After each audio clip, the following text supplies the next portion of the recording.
Hello, hello, hello. Great, beautiful, blessed afternoon. It is Monday. We are so deep into August. It's insane.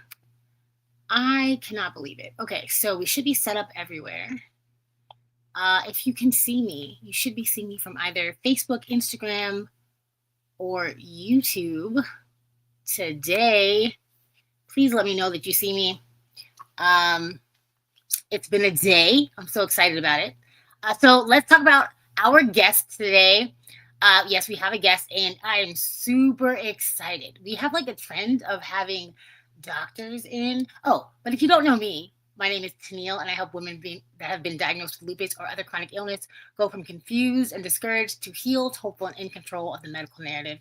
Very important to know who you're talking to first. So welcome to Happily Healed with Tenille. I am the Tenille. And today's guest, whoa, the credentials go crazy, okay? I start to talk about her, and my friend was like, wow, does she do everything? I'm like, I think so. Yeah, she does everything. She's a mom, she's a wife, she's a doctor, she's a psychotherapist, she's a play therapist. She has the chronic illness. She has lupus, diagnosed with lupus, and still does all of the things as if she doesn't. And it's a miracle to watch.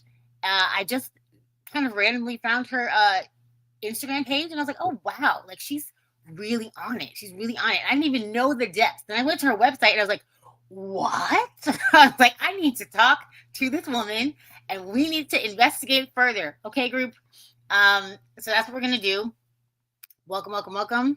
Thank you for being here, and love the comments. Great, beautiful, blessed morning from Strong Island. I love it. I love it. So if you would with me, welcome our amazing, beautiful, fantastic guest, Dr. Nichelle. Hi. Hi. Thank you so much for being here. Thank you for having me. Okay, so Dr. Nichelle, introduce yourself to the community. Oh, are you there? What happened? Yes, I'm here. Sorry, my camera fell. Okay, so please introduce yourself to the community. Let them know who you are, where you're from, and what you do.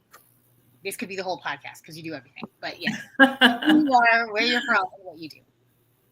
Yes. Again, thank you so much for having me on, Tenille. I'm so glad that we were able to connect.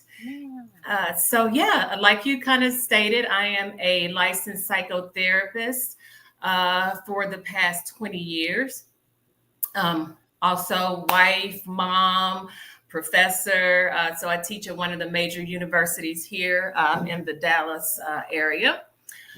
But most of all, I am too a lupus warrior. I was actually diagnosed in 2007. So it's been a long journey, but yes. And so, yes, in addition to having or being diagnosed with lupus, I also kind of do lots of other things. Kind of, girl. The list is crazy.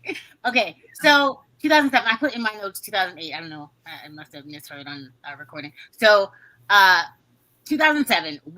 Explain that. When you got diagnosed, were you already a doctor and stuff? Like when? What was the timeline there? How did that That's a good question. So actually, my diagnosis came 2 years after I became officially licensed as a psychotherapist. So I became licensed in 2005, but of course I was doing all the things, the schooling and the interns and all of those things to become licensed. And so in the midst of all of that, I started having the symptoms, and we all know the diagnosis tends to come several years after you experience all those horrible symptoms. So it's pretty sick throughout my program. But the official diagnosis didn't come until 2007. So how long were you sick when you were? I started experiencing symptoms probably around 2004. I was, exhausted from attending school, but I also had a lot of family stress. My brother was actually battling a chronic illness that eventually took his life. And so just kind of managing work, school, family kind of took a toll on my health. And I'm guessing that's probably where the lupus developed, with the Yeah. stress I was under at the time. Yeah, that's my trigger always is stress. It's always stress. Yeah. So, but during that time, you didn't think anything was wrong, or were you going to doctors and they didn't know? Oh, goodness. Like so many of us, I'd gone to doctor after doctor after doctor. Unfortunately, experienced that situation where the doctors kind of make you feel like it's all in your head, or you're just one of these people who like to visit the doctors for no reason because you have nothing better to do. Right. But eventually the Coming from a test revealed that I had something autoimmune. Even to this day, it depends on the doctor you ask. It could, some might say misconnective tissue. Lupus is definitely one that I've heard most often. Sjogren's, but you know how it goes. Sometimes when you get those autoimmune diagnoses, the other ones kind of roll in. So there's a few of them, but yeah. So no, I was sick for a while, going to the doctors over and over and over again before I officially got the diagnosis. Wow. But you don't have a exact timeline. That's crazy though, coming from someone who is a medical professional and they still didn't believe you were like in school and they still were like, no, it's in your head. You're fine. Everything's fine. Yeah. So, that was one of the most frustrating parts of it, and I know a lot of you all can relate to it. Just showing up and feeling like you're not believed, Yeah. Right. It's crazy. So when you got diagnosed, had you heard of lupus, or did you understand what was going on? I had heard of it, but I didn't quite understand the ins and outs of it. I didn't know that. I think the biggest thing that I didn't really realize is that it's not a death sentence. When I first got the diagnosis, I thought my life was over. And so I think that was the biggest and the best realization that I had is that, life is not over. It may not look like it used to look, I have a new normal, but yeah, so I wasn't as knowledgeable, obviously as I am now, but I definitely had heard of it. Right. So so I want to ask, just because you said that, what about, so now, do you think doctors are approaching it differently when people are getting diagnosed? Are they very aware that it's not a death sentence and that you can be and will be okay? Or do you think that still, Yes, the doctors themselves? Yeah. Oh, absolutely. I have an amazing rheumatologist. And so she's really supportive and encouraging and open-minded as well, and listens, which is the biggest thing for me. Mm-hmm. So yeah, the doctors are definitely a lot more knowledgeable, and I think open to more treatment approaches, because I'm a little I don't want to say stubborn, but I don't necessarily completely follow all of the Western medical approaches. So, and I love the fact that my doctor is okay with that. Yeah, I love that you very delicate with how you say it. Because you are a medical professional, but literally everywhere on my chart is non-compliant, because it's I'm not just going to do something because that's the way that you've done it before, or that's what you read somewhere. Everyone's body is so specific and different, and can handle things differently. So I'm always going to do my research. I'm always going to do my research. Exactly. Yeah. And plus, being somebody who knows their body. Not everyone knows their body though. So like I understand people who just blindly listen. Right. I love the fact that you say know your body, because that's one of the things as a psychotherapist I stress all the time. It's important to know your body, but then also pay attention and listen, because our bodies tell us what we need and what's good for us. A lot of times we just don't tune in and don't listen. So, Yeah. yeah. So true. Okay. So how long is it until you get your lupus under control? Okay, so that's a good question. So I struggled for the better part of 10 years. Um, before I got to a place to where I am, thank God, right now I'm symptom free and have been symptom free for 10 years. And so, but it wasn't, it was a struggle. It was a process. So I took all of the medications. I um did all of the things, the diets, the exercise, the juicing, you name it, I tried it. And so eventually what worked for me was making my mental health a priority. And that's why my mission is to just really educate individuals on the importance of our mental wellness and how that really plays a major part in our physical wellness. Sometimes we neglect to remember that our bodies, we as individuals, we're a system, right? So because we are a system, my experience has been that you need to approach wellness from a holistic perspective. So looking at your diet and your nutrition and your physical movement and your mental health, and looking at all those components for me is what led to me being symptom free. Agreed. I don't understand how people really think they can attack one part of their body and be like, well, it's fine.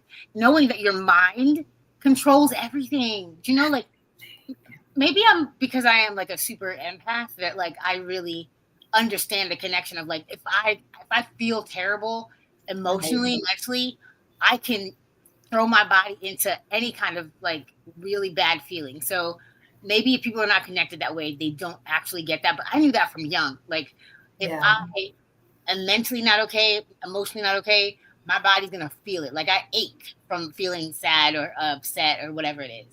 Absolutely. I say all the time that my body was just waiting for my mind to catch up and get in gear. And once I got it well here, my body followed suit. Right. It's so true. I love that.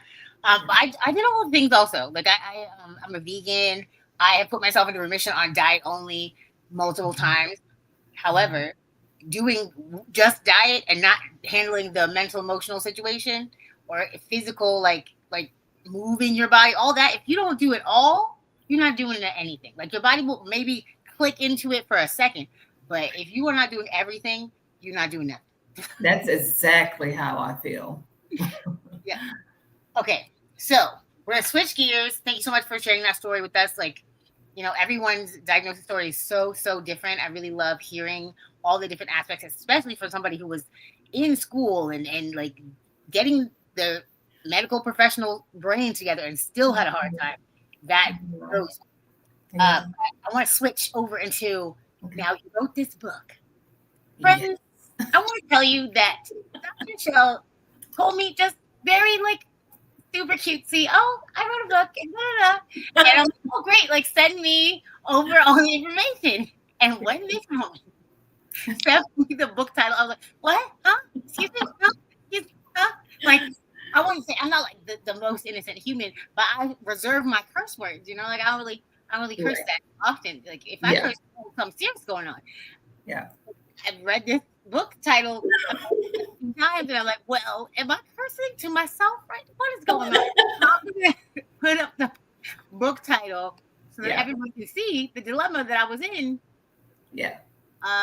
It's pretty shocking, right? Like, huh? What? Oh, we're talking about lupus. What's going on right now? Okay. Right. So please take us through creating this book and like where it came from. I love Love, love, love the premise of the book. So please tell us how we got here. Absolutely. So, a lot of my colleagues, especially those who have the PhD, it's kind of on their radar to write a book. Me, never thought about writing a book, never really interested me. Writing that dissertation was enough for me.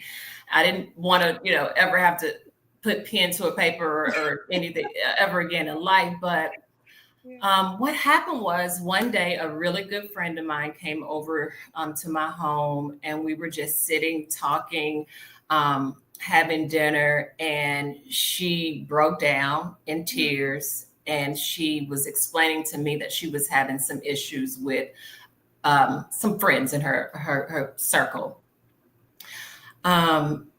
Basically, the short of it, they were being pretty toxic. You know how it can get sometimes, gossiping, and things of that nature. And so she asked me, she said, "Girl, so how do you deal with this type of behavior?" You know what? She was probably looking for a clinical response, Yeah. given my background as a psychotherapist, but we've been childhood friends for a long time. So she wasn't surprised when I said F.U.C.K.E.M.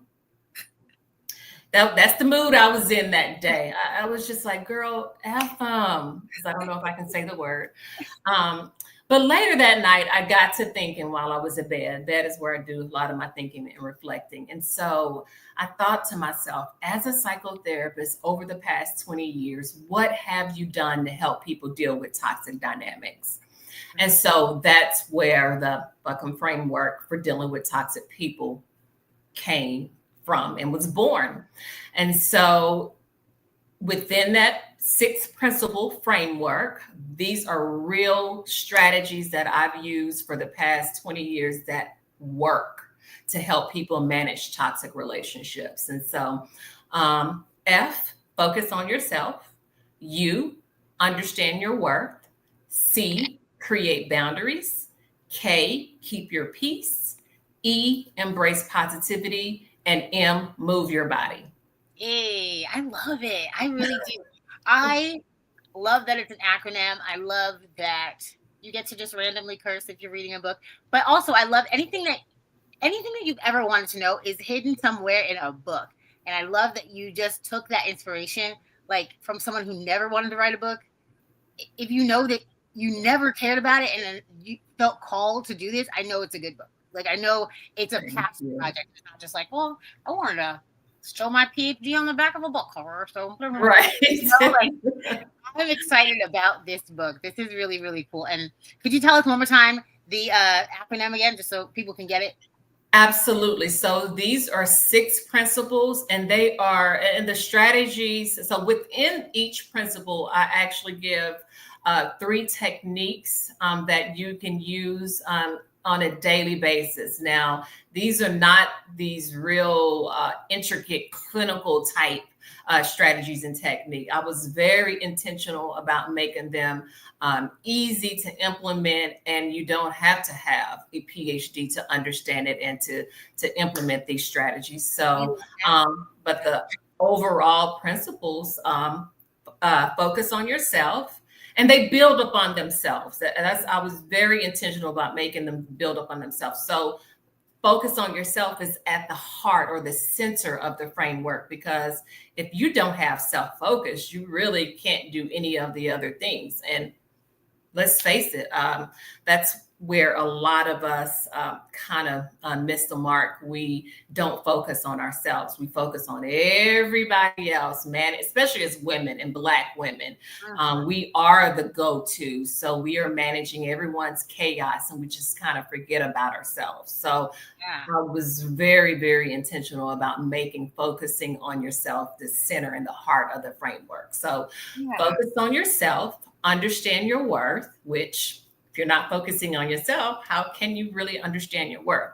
And then create boundaries. We all know how important the boundaries are, especially when it comes to managing toxic stress and toxic dynamics.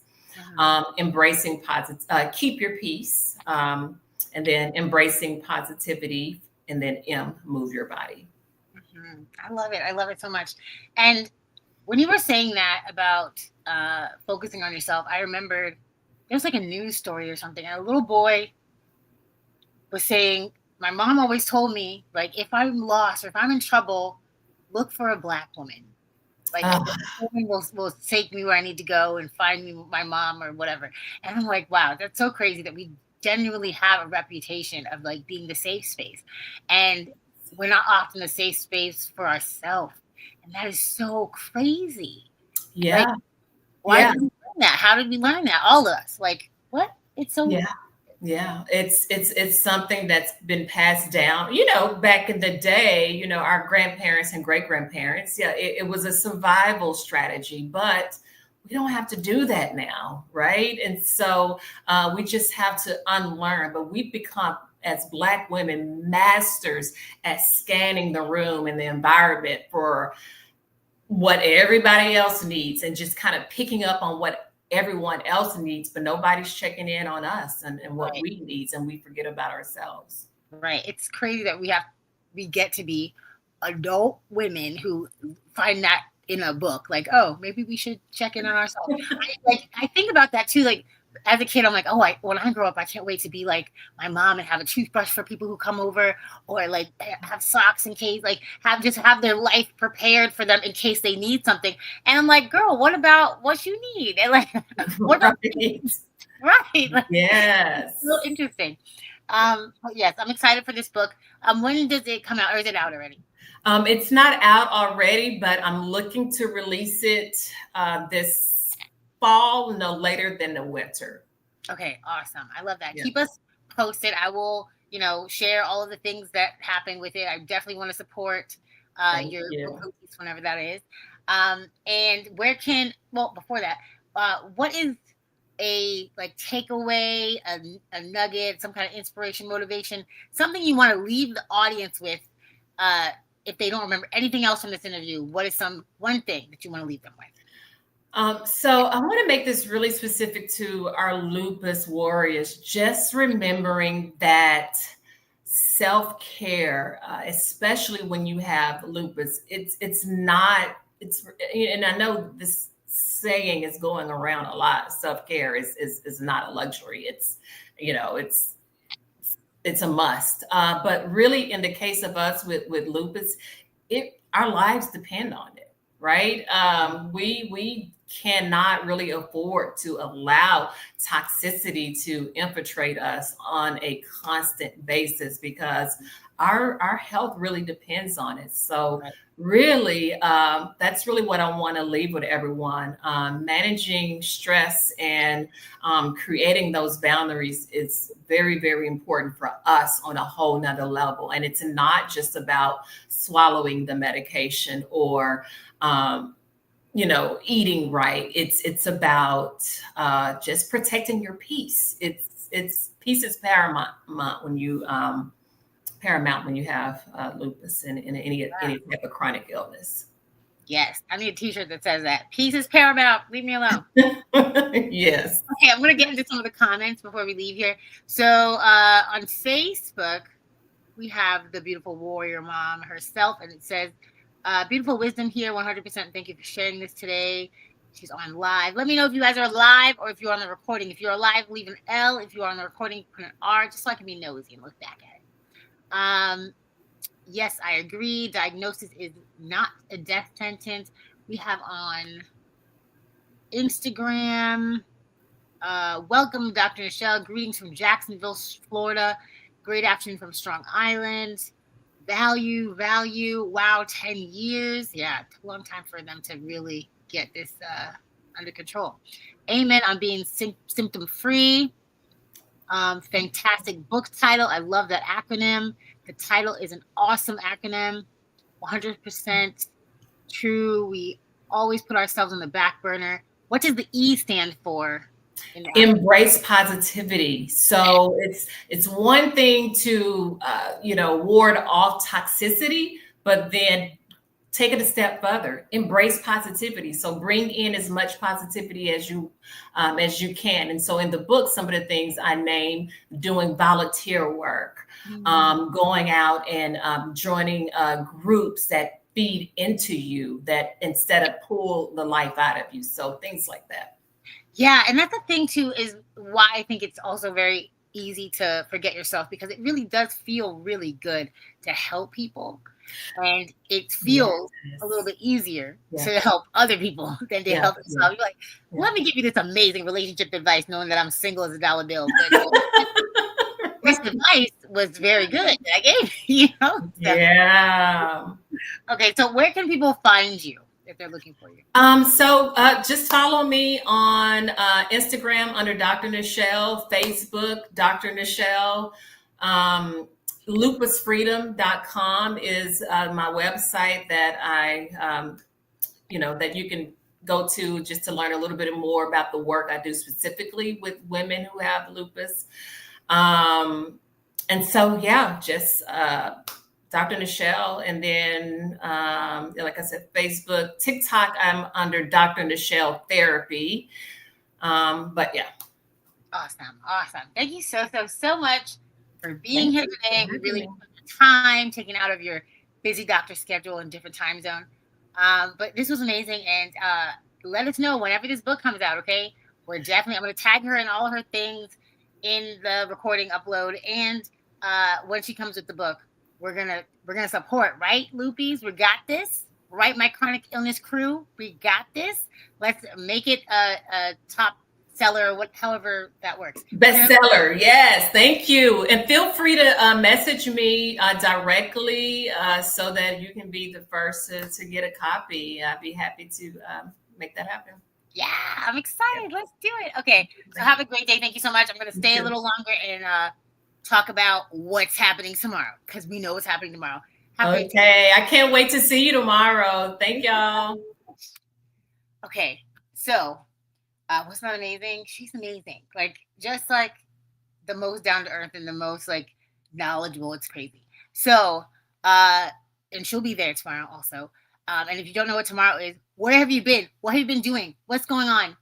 Because tomorrow is the masterclass. Okay, I'm switching gears a little bit. I'm talking about things I haven't really spoken about because I know how hard it is to really feel like you're only ever going to be on disability for the rest of your life, or you're only going to be laying in a bed the rest of your life, or in a wheelchair for the rest of your life, and not ever be independent, make your own money, or there's no ways for you to make money because you can no longer stand on your feet for 10, 12 hours to do whatever you were doing, or you don't know the ins and out of how to, get the money you need for things like medication and the money that's out there for you to get that's free or close to free or discounted.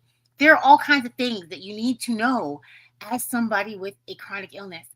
This is, as much as it's not a death sentence, it is a life sentence of getting to, choosing to, and loving to know how to use your money properly and how to create income outside of the norms, outside of what you're used to, okay? I learned this so long ago that I did not even remember or realize that people don't know this. That people are so focused on the illness that they don't realize that there's other things they can do besides mope and wish and hope, okay? So tomorrow night, 7 p.m. Eastern Standard Time, we're going to be talking about money. We're going to be talking about chronic illness and the intersection of the two, okay?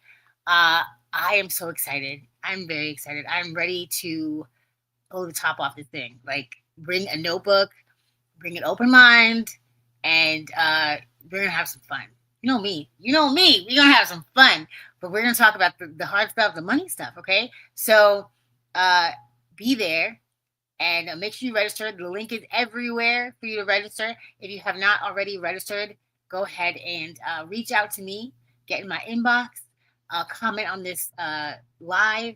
Let me know that you need the link, and I will send it to you. And I'm so excited, you guys. So I'll see you tomorrow. Have a great day. Stay happily healed. Bye.